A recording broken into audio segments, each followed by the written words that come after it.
Now, investigative reporters are generating shockwaves around the world for their reporting. Media houses, independent journalists and production houses are investing more money into in-depth reporting. But at what cost? Africa 54's Paul Ndiho has more. It requires skill, extensive research using both secret and open source documents, audios, videos, and people to connect the dots. But at the same time, investigative journalism can be very risky. Reporters often put their lives on the line to secure these stories. An investigative documentary, The Profiteers, done by Kenyan-based journalist John Allan Namu and produced by Africa Uncensored, reportedly exposed Kenyan banks, government and military officials in a South Sudanese money laundering scheme. Earlier this month, protesters marched in Nairobi to demand that Kenyan authorities freeze assets of alleged corrupt South Sudanese leaders.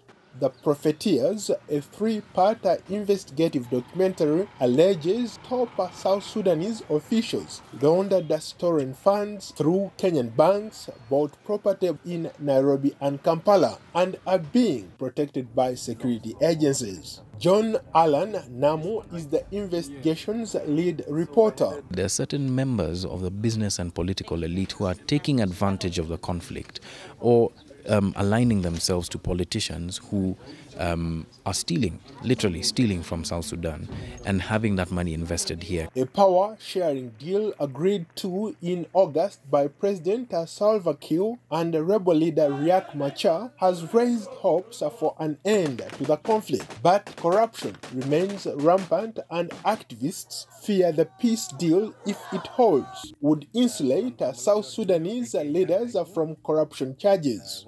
Earlier this year, the Voice of America launched an investigation into the finances and premises made about one of Kenya's most significant public works projects ever, the Standard Gauge Railway (SGR).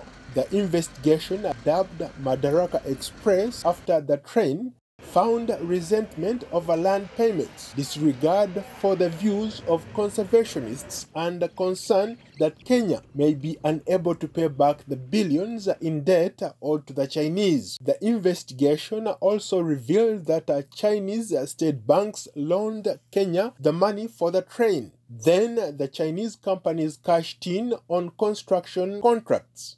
There are also complaints that the Chinese kept the best-paying jobs for themselves and mistreated Kenyans in low-skilled positions. VOA also found out that the Chinese used cheap materials to build concrete and wire fencing to keep animals off the train tracks.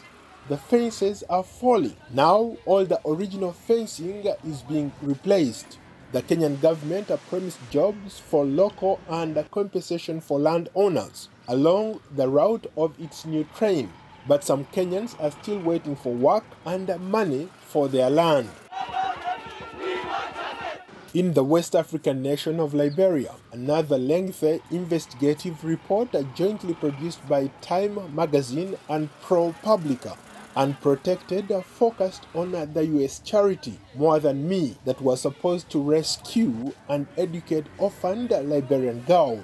Instead, one of its co-founders allegedly repeatedly raped and abused multiple girls he was supposed to protect. Macintosh Johnson eventually was charged with assaulting girls as young as 11 years old. His trial ended in a hung jury and he died of AIDS in early 2016. But the investigation exposes how childcare leaders failed to prevent Johnson from exploiting the girls despite repeated red flags.